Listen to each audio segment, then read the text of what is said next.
Bismillahirrahmanirrahim. Assalamualaikum warahmatullahi wabarakatuh. Alhamdulillah arsala rasulahu bil huda wa dinil haq liyudhhirahu ala dini kullihi walau karihal musyrikun. Asyhadu an la ilaha illallah wahdahu la syarikalah wa asyhadu anna Muhammadan abduhu wa rasuluhu la nabiyya ba'dah. Allahumma sholli ala Muhammadin wa ala alihi wa sahbihi ajmain, amma ba'd.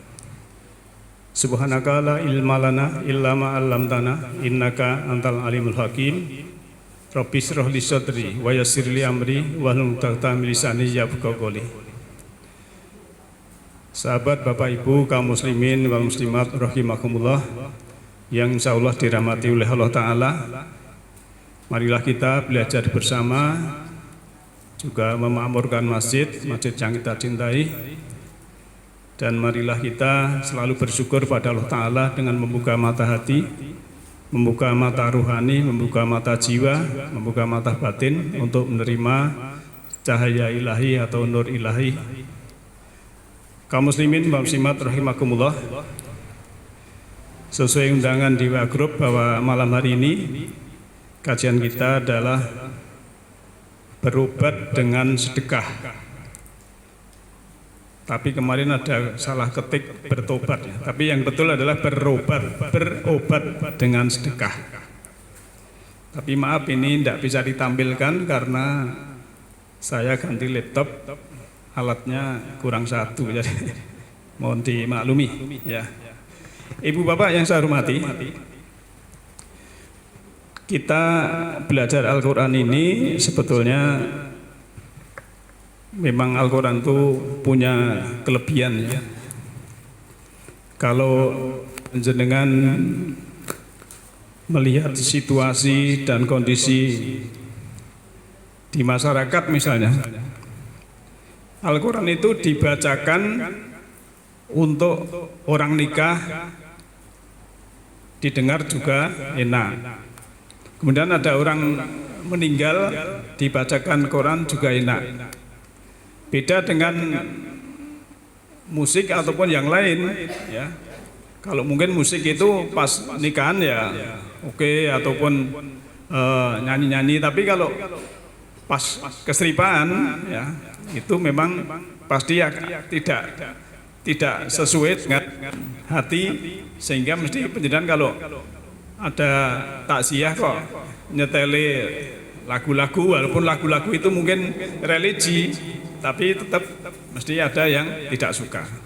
Nah, inilah keajaiban Al-Quran kalau kita memang memperhatikan.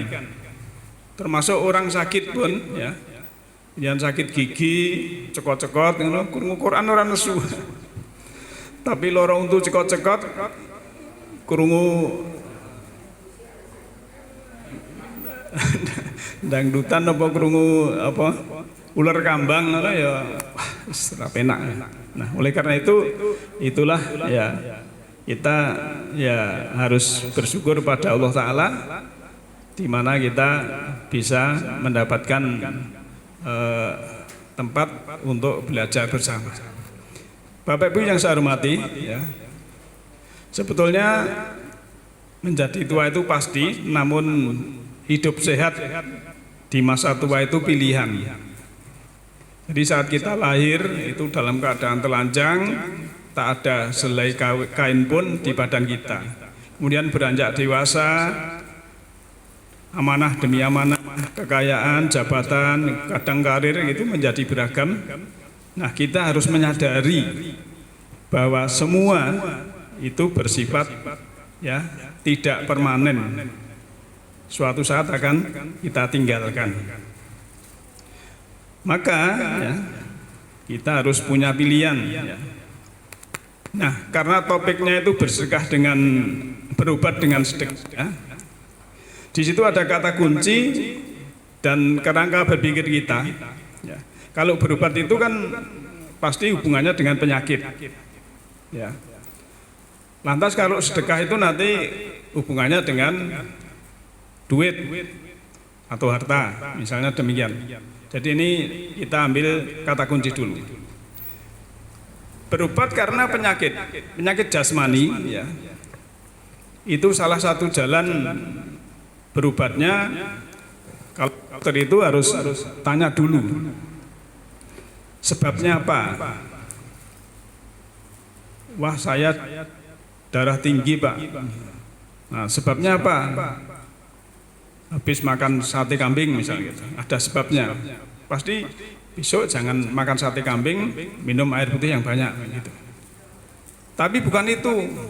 Enggak ada sebabnya itu, tahu-tahu saya liar dan sebagainya. Nanti terus dokter ini tanya, "Loh, gejalanya seperti itu biasanya ini ya." Jadi diagnosisnya itu sebab dan gejala. Ini kalau penyakit jasmani. Nah, kalau penyakit rohani itu juga hampir sama, Pak. Ya, sebabnya marah-marah itu apa? Sebabnya sakit hati, kecewa, dendam, iri hati itu sebabnya apa? Oh lah, mungkin ya orang tahu ngaji sehingga kurang dapat pencerahan. Jadi mudah marah, mudah sakit hati, mudah kecewa. Lah kayak gini ngaji ya cek marah-marah. Nah, kayak berarti mau ngintuk informasi belum dapat pencerahan gitu. Jadi sebab dan gejala ada sama saja. Lantas obat kalau jasmani juga obat atau penyembuhan ya. Dalam Al-Qur'an itu kan surat 16 surat An-Nahl ayat 69 ya. Itu madu ya. Madu itu juga sebagai obat ya. Karena walaupun manis ya, manisnya madu dengan manisnya gula itu jauh berbeda. Kalau manisnya gula pasir itu bisa membuat cepat tua, tapi kalau manisnya madu membuat cepat muda. Jauh loh ya bedanya. Sama-sama manis loh ya. Sama-sama manis tapi beda ya. Nggak percaya praktekkan gitu. Jadi kalau jenengan cepat tua ya sedina mangan gula pasir 3 sendok bendina ngono. Karo sing makan madu mengke umure padha lah. Beda mengke secara umur. Itulah. Nah, termasuk kita sakit misalnya perut ya. Itu kalau makan madu itu bisa dicerna walaupun sakitnya mungkin agak parah. Tapi kalau gula pasir ya nanti beda rasanya kan begitu. Nah, di sini misalnya demikian ya. Lantas kalau penyakit rohani ya, itu juga ada obatnya. Ya, nanti kita lihat ayat-ayatnya ya, yang berhubungan ada obat kok, sedekah ya. Karena memang ya tadi saya sebutkan kata kuncinya sedekah itu juga berhubungan dengan harta. Maka kalau tema yang lampu itu kan ada sahabat kalau mau konsultasi dengan Nabi minta pencerahan atau minta ilmu yang khusus itu suruh sedekah dulu kan. Ya, itu misalnya. Nah sekarang kalau sedekah itu kan identik dengan harta. Tapi sedekah juga selain harta juga ada. Lantas kriteria penerima sedekah nanti juga kita akan lihat. Nabi Ibrahim ya, itu waktu sakit itu dimuat di dalam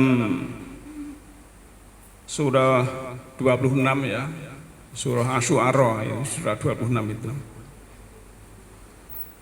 Dia membuat statement demikian ya, A'udzubillahi minasyaitonirrajim, Bismillahirrahmanirrahim. Wa idza maritu fahuwa yasfin. Dan apabila aku sakit, dialah yang menyembuhkan aku. Jadi yang menyembuhkan aku memang huwa Allah.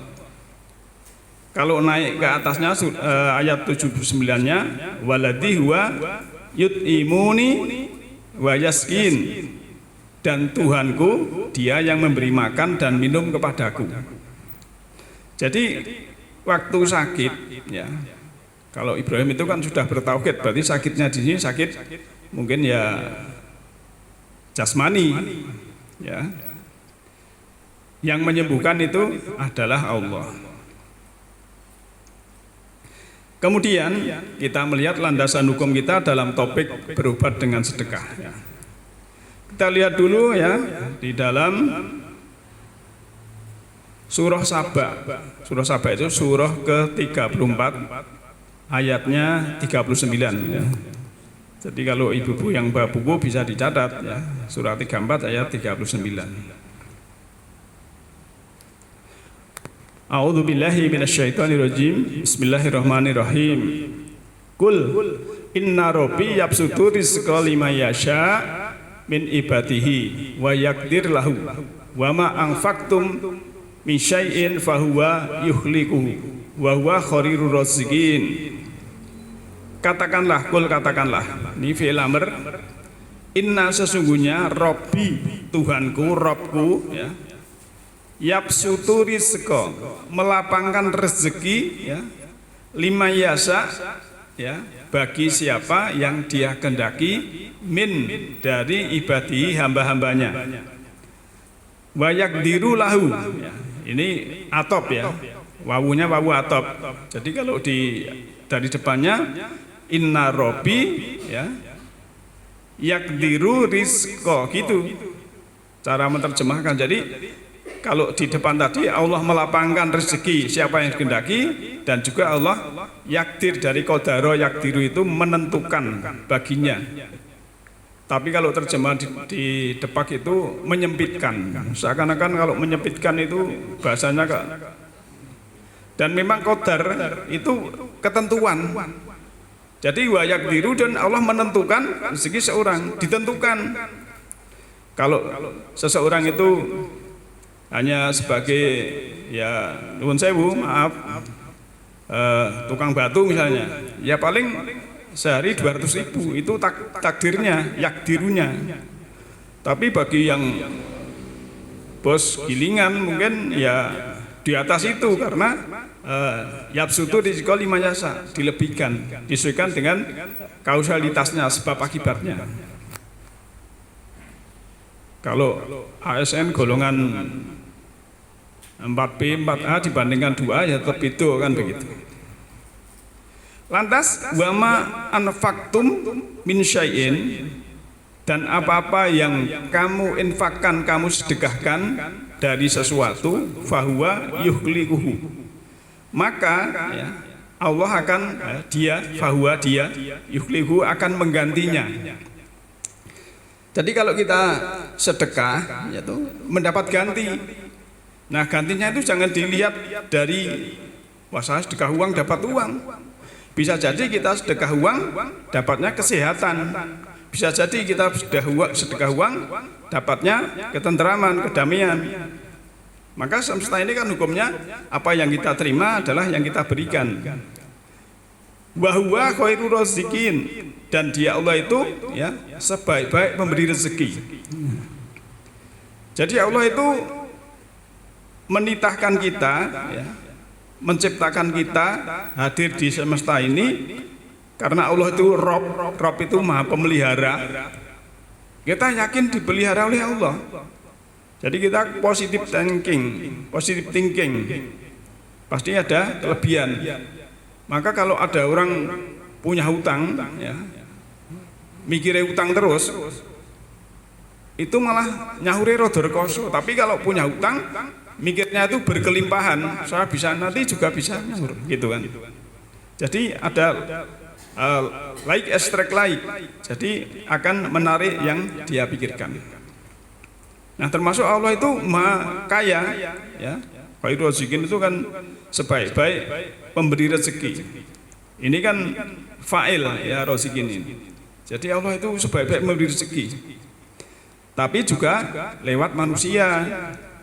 Maka kemarin kan saya analogikan, kalau secara materi saja kita membuka pintu, membuka kios, membuka warung, kan itu ada rezeki masuk.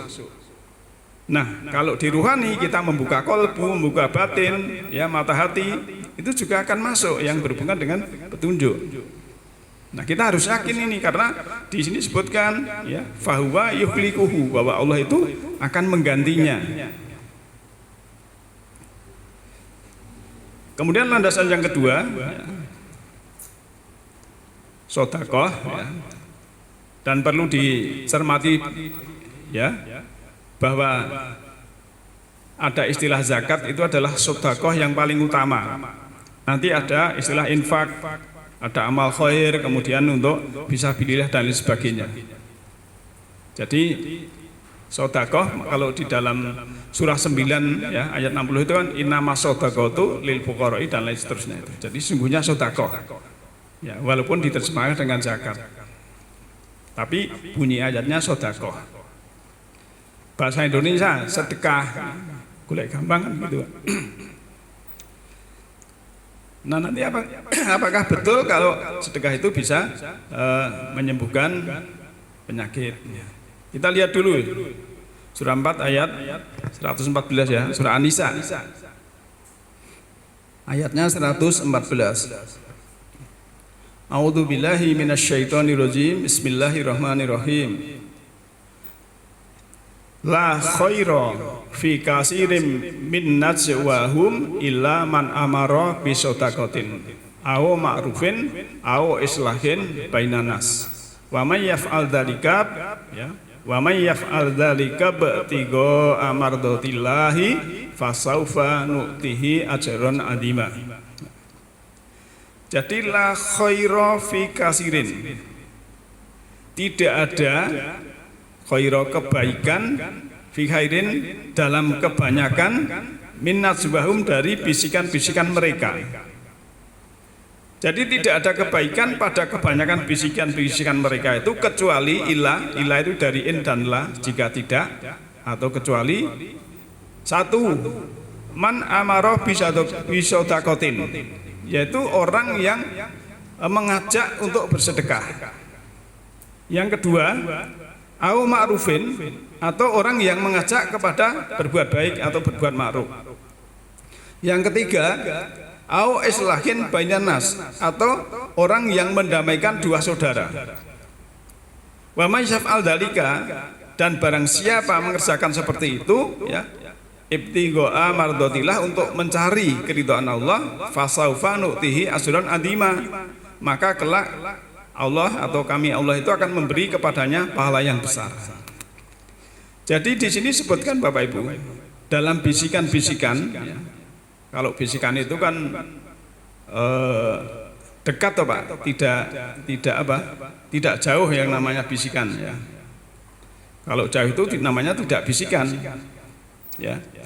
Biasanya kan nuwun sewu, maaf, ibu-ibu mungkin rapat apa gitu kan, so, biasanya kok suka bisik-bisik. Nggih mboten Bu?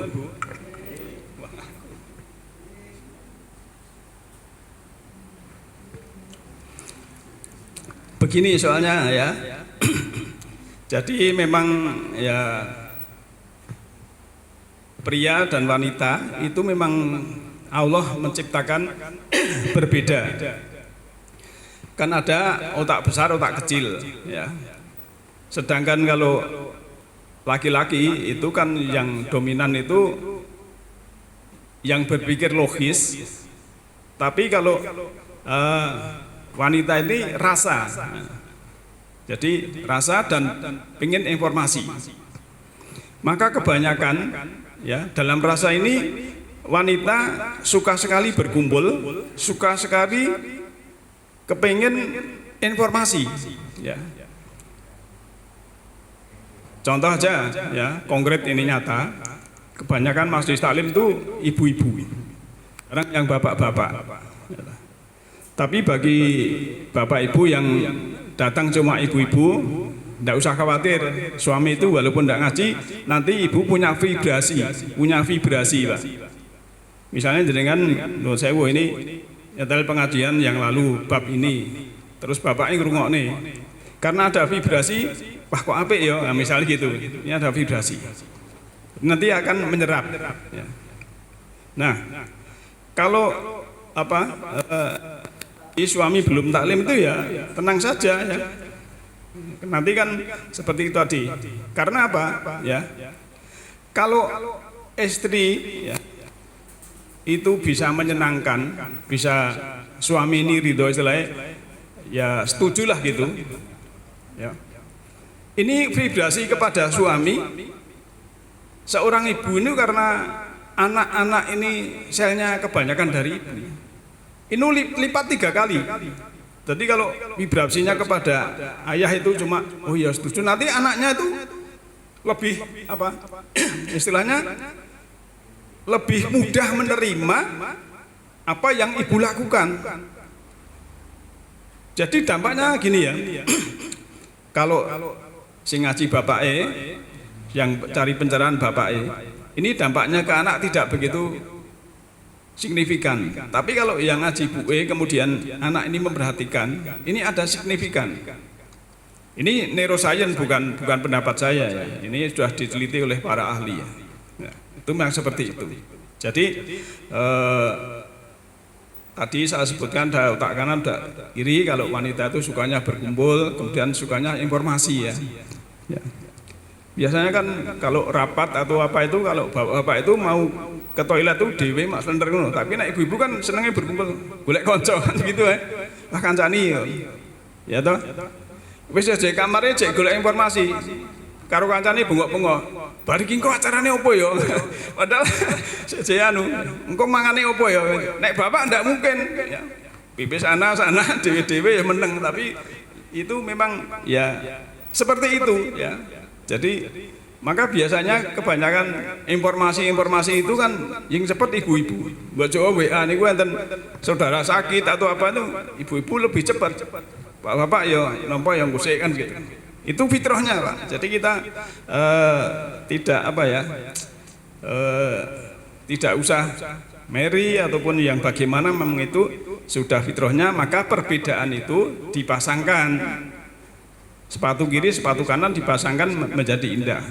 Jadi laki perempuan itu memang berbeda, maka dipasangkan. Ini yang berhubungan dengan tadi tentang yaitu apa itu bisikan. Nah, maka ya kalau bisa kita berbisik itu 3 tadi. Jangan berbisik yang lain, walaupun yang lain kalau yang positif nggak apa-apa. Ya, aku untuk rezeki kowe tak adiahi ya ngono ndak apa-apa bisik-bisik gitu. Misal gitu ya. Aku iso kedep syukuran sesuk mangan-mangan ya ngono ora apa-apa niku. Jarang to nggih syukuran iso kedep syukuran niku. Bisane iso kedep kan apa? Yang syukuran itu kan yang Jawa gitu. Aku masih bisa bernapas syukuran yo. Nah, itu bagus itu kan. Nah, itu tadi surat 4 An-Nisa ayat 114. Kita lanjut ya. Tadi kan saya di depan sudah mengatakan kalau ada sahabat yang minta ilmu khusus pada Nabi itu kan suruh sedekah, itu dalam surat 58 ayat 12 kan itu ya. Ya ayyuhalladzina amanu idza najaitumur rasula faqaddimu baina yaday najwakum shadaqah. Nah ini. Ayo orang-orang yang beriman, apabila kamu mengadakan pembicaraan khusus dengan Rasul, hendaklah kamu mengeluarkan sedekah. Jadi ini juga sebagai landasan ya. Maka kalau kita ke surat 4 ayat 114 tadi ya, kita 1 mengajak bersedekah, 2 mengajak kebaikan, ma'ruf, dan juga mendamaikan manusia. Kalau ada orang yang berselisih, kita mendamaikan itu apresiasi dari Allah itu sangat luar biasa. Nah, sekarang saya melihatkan contoh penyakit rohani, itu salah satu adalah malas, Pak. Wes malas ki ya penyakit lagi namanya malas ya. Kita melihat ayat dulu ya. Di sini ada istilah marid, itu penyakit. Surat Al-Maidah ayat 52. A'udzubillahi minasyaitonirrajim. Bismillahirrahmanirrahim. Wa taral ladzina fi qulubihim marad yusari'una fihim yaquluna nahsyai an tusibana dairah. Maka kamu akan melihat orang-orang yang ada penyakit dalam hatinya bersegera mendekati mereka seraya berkata, kami takut akan mendapat bencana. Fa'asallahu ayyatiya bil fathi au amrin ya, au amrim min indihi fayusbihu ala ma asaru fi anfusihim nadimin. Mudah-mudahan Allah akan mendatangkan kemenangan kepada Rasulnya atau suatu keputusan dari sisinya. Maka karena itu mereka menjadi menyesal terhadap apa yang mereka rahasiakan dalam diri mereka. Nah, Bapak-Ibu yang saya hormati, ini sebagai contoh ayat ini karena dalam jihad ya, ada orang yang memang malas. Jadi di dalam artinya itu ada penyakit, marid itu penyakit ya. Ini kan ada hubungannya dengan surat Al-Baqarah di awal itu ya. Fi qulubihim maradun fazadahum maradun. Dalam dirinya ada penyakit maka Allah menambahi penyakit itu. Nah, kalau ada kemenangan orang-orang yang dulu itu punya penyakit rohani itu ya gelo wah. Perangi untuk menang, untuk rampasan. Tapi kalau banyak yang gugur misalnya juga dia malah senang-senang. Nah, ini namanya karena ada penyakit. Maka orang mukmin yang dinamis itu lebih baik daripada orang mukmin yang duduk manis. Karena memang berbeda. Kemarin kan dalam surat 35 surat Fatir ayat 32 itu kan begitu mendapat kitab, yang satu dolim li nafsi, yang kedua mutaksir, yang ketiga sahbikul biqairat. Nah, tinggal pilih kita yang dolim ataupun kita yang taksir ataupun kita yang sahbikul biqairat, berlomba dalam kebaikan. Nah, juga Allah menurunkan Quran itu sebagai obat. A'udzubillahi minasyaitonirrajim. Bismillahirrahmanirrahim. Wa nunazzilu minal Qur'ani ma huwa syifaa'u wa rahmatul lil mu'minin wa la yazidud dzalimina illa khusara. Dan kami turunkan Al-Qur'an suatu yang menjadi obat atau penawar dan rahmat bagi orang-orang yang beriman. Dan Al-Qur'an itu tidaklah menambah kepada orang-orang yang zalim kerugian. Jadi dalam Quran itu saya baca dan saya beri tanda istilah sifat itu ada 4 ya. Yang satu ini surat Al-Isra ayat 82, kemudian surat An-Nahl tadi ayat 69, lantas dalam surat Fussilat ayat 44. Yang satunya saya agak lupa, tapi ada 4. Gablu jos itu.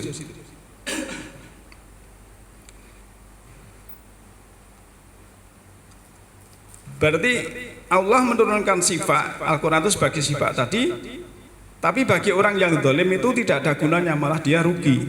Maka orang yang zalim menggelapkan dirinya itu malas untuk menerima Al-Quran. Padahal Quran itu kan surat. Yang nama surat itu kan harus dipelajari, dibaca, dipelajari, Pak. Panjenengan dapat surat dari putra panjenengan yang ada di luar Jawa. Ya. Harusnya dibaca. Ini sesama manusia, apalagi dari Allah. Dapat surat dari Allah, setelah membaca juga dipahami, kan begitu. Maka nanti ada apresiasi dari Allah Ta'ala sebagai sifat. Lantas korelasinya, ya. Oh ya, ini yang satu saya ingat surat 10 ayat 57 ya, karena ada 4. Surat Yunus ayat 57, An-Nahl 69, Al-Isra 82, Fussilat itu surah 41 ayat 44, itu istilah sifat. Saya baca yang surat Yunus ayat 57, A'udzubillahi minasyaitonirrajim. Bismillahirrahmanirrahim. Ya ayyuhan nasu qad ja'atkum mau'izatum mir rabbikum wa shifaa'un lima fis sudur wa hudan wa rahmatan lil mu'minin. Ya hai ayuha, manakah dia anasu manusia, qad sungguh ja'atkum, ya ini fi'il madhi ja'atkum, sungguh telah datang kepada kamu sekalian mau'idhah, pelajaran, mir rabbikum, dari Tuhan engkau, wa shifaa'u, ya, dan sifat, obat atau penawar, lima untuk apa-apa fisudur yang ada di dalam dada, wauda dan petunjuk, warahmat dan rahmat. Untuk siapa? Lil mukminin, untuk orang-orang yang beriman. Kalau yang tidak beriman ya tidak sebagai mauidhah. Jadi ayat ini jelas sekali ya. Ayat ini sebenarnya sangat keren ini ya. Yang diseru manusia Pak semua. Kalau manusia itu semuanya, bukan hanya orang yang beriman ya. Telah datang kepadamu mauidhah. Kan ada istilah mauidhah hasanah. Itu pelajaran yang baik. Kalau sini mauidhah dari Allah ya otomatis hasanah. Dan juga sebagai sifat, sebagai obat. Obat di mana? Bukan obat yang ada di kaki ya, tapi fi sudur ya. Sudur itu identik dengan hati. Maka kan saya sering sampaikan di dalam sudur, dalam jiwa ini ada sudur. Di dalam sudur masuk lagi ada kolbu sebagai detektor baik buruk. Masuk lagi ada fuad. Fuad ini tempat hati nurani yang bisa menampung cahaya ilahi. Inilah lapisan-lapisan jiwa sadaran kita. Maka kita harus, oh berarti kalau orang itu iri dengki, obatnya Al-Quran supaya tidak iri dengki. Sukanya suudzon, sukanya ngerasani, kena obat Al-Quran akhirnya sembuh. Ya, jadi antara penyakit jasmani dan rohani itu, ya ibarat uang bolak-balik. Jadi harus dua-duanya sinergi. Istilahnya diobati sama-sama. Karena kalau tidak bisa berdampak pada salah satunya. Orang yang sakit jiwa bisa berdampak kepada jasmaninya. Orang yang sakit jasmani ya, kalau jiwanya tidak dikuatkan juga akan berdampak pada jasmaninya, lebih buruk lagi. Tapi kalau dua-duanya seimbang ya, bisa merespon yang baik, itu akan mendapatkan sifat atau obat tadi. Karena apa? Ya namanya obat itu kan untuk apa? Kebaikan diri mereka sendiri. Dan ini namanya Quran itu harus kita praktekkan ya. Kita learning to know, belajar memahami, learning to do, belajar menjalani, learning to be, rutin menjalani, kita menjadi baik seperti itu, kemudian learning to live together. Kita bersama-sama sudah menjadi rahmatan lil alamin. Jadi mulai dari yang kecil-kecil, masalah itu kita selesaikan sendiri, ya, yang berhubungan dengan diri kita masing-masing. Maka kemarin pas kapan itu ya, saya tanya Pak RT, jadwal snack di tepi Tulasan itu kalau diminta boleh enggak? Karena kan saya sudah tua, nek nganti jatah kurung tak rampungi, saya nanti di pundut Allah kan mesake bojoku ya gitu. Sampai si bojo masolikun. Maksud saya itu untuk kehati-hatian, misalnya istri ditinggal suami kau jangan beban gitu loh. Walaupun nek dijagani ngono malah umur itu gitu. Jadi saya juga ngekike ya. Nek bapak ibu duluan saya ya ikhlas. Saya belakangan atau saya belakang bapak ibu duluan saya juga nggak apa-apa. Jadi slow saja. Tapi sewaktu-waktu saya siap. Jadi tidak ada sudah ya insya Allah tidak ada kemelekatan. Pomo besok saya nggak ada itu ya wes lah anu. Itu misal ini. Ya, mari kita lanjut ya. Menuju hidup sehat bahagia dalam lahir batin ya. Nah, kunci untuk mendapatkan sehat kebahagiaan, mendapatkan ketentraman lahir batin adalah dengan cara menselaraskan energi di dalam diri kita. Ada 4 energi dalam diri kita yang harus kita jaga, kita rawat, yaitu energi fisik. Berada di dalam ranah tubuh jasmani yang harus dijaga dengan baik melalui pola makan sehat, nutrisi kita jaga, merawat tubuh, dan olahraga teratur. Jika kita bisa merawat energi fisik ini, maka fisik kita akan sehat, bugar, dan penampilan selalu nampak keren. Ini fisik. Kemudian 2 energi pikiran. Energi pikiran ini berada pada ranah logika. Cara merawatnya, energi pikiran adalah mengontrol pikiran dengan cara belajar kesadaran. Lantas yang ketiga, energi emosional. Energi emosional ini berada pada ranah rasa. Cara menjaga energi emosional ini dengan cara mengendalikan emosi kita, yaitu mengendalikan rasa yang muncul, yang menimbulkan reaksi-reaksi diri kita akibat dari peristiwa-peristiwa yang muncul di luar diri kita. Jadi kalau ada peristiwa dari luar yang tidak mengenakan itu kita jangan reaktif dulu, responsif saja, ya, direspon, ya. Kita lihat apa duduk perkaranya. Nah, apakah kita harus bersukaria, berlebihan, marah, harus kecewa, sedih, atau kita tetap menerima dengan ketenangan hati dan pasrah terhadap peristiwa yang terjadi, berlatih tafakur dan menjernihkan hati. Nah, lantas yang keempat ini paling penting adalah energi spiritual. Energi spiritual itu energi jiwa dalam diri kita, yaitu bagaimana hubungan kita dengan alam semesta, hubungan kita dengan Allah Ta'ala. Apakah kita bisa mensyukuri milik kita, bisa berterima kasih atas perjalanan hidup kita ini, bisa mengabdi, memuji dan mencintai Allah. Nah, jika ada 4 energi, ya, negatif yang muncul di antara 4 energi ini, jangan dilawan, jangan ditolak, ya. Dan kita enjoy saja, ya, menerima dengan kesadaran. Jika kita bisa menselaraskan keempat energi ini, sudah tentu hidup kita menjadi tenang, tentram, lahir dan batin. Segalanya akan menjadi lebih mudah dan berkelimpahan akan selalu datang kepada kita. Maka pengendalian pikiran yang positif itu memang sangat penting untuk menuju hari tua kita yang bahagia, sehat dan tetap berkualitas. Jangan sampai kita tegang, cemas, stres, pesimis, ya, merasa gagal, kadang sering marah, banyak pandangan negatif. Itu nanti akan menghasilkan hormon-hormon yang mengganggu sistem kekebalan tubuh kita. Maka karena kita sudah mengaji, sudah belajar Quran, ya kita harus betul-betul kita jalani. Kalau nasihat leluhur kita, ya, untuk sehat jiwa itu kan ojo dumeh, ya, itu jangan sombong, ojo kagetan, jangan mudah terkejut, ojo gumunan, jangan mudah heran, ojo ketunan, jangan mudah menyesal, ya, ojo aleman, ojo manja-manja gitu kan, ceritanya Simbah duluan gitu.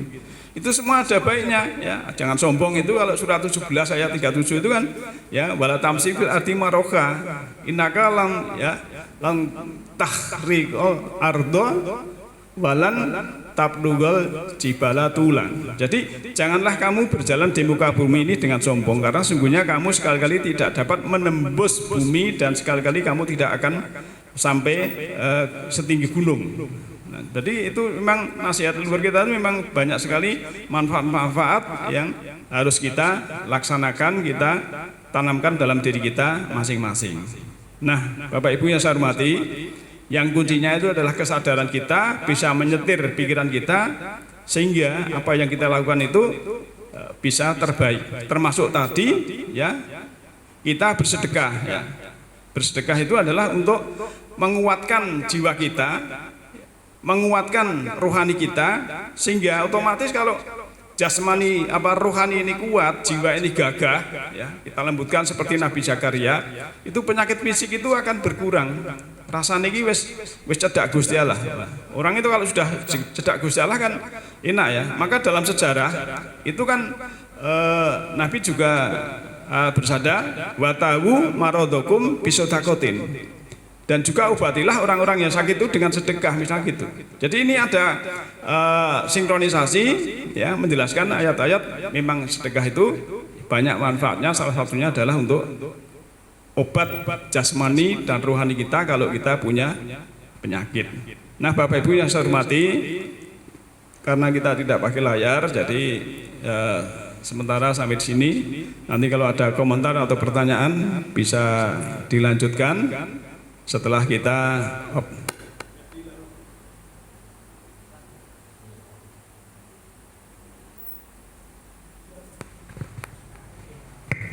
Yahdillahu linurhi ma yasha. Allah memberikan cahayanya berupa sementara rohani kepada siapa yang kehendaki.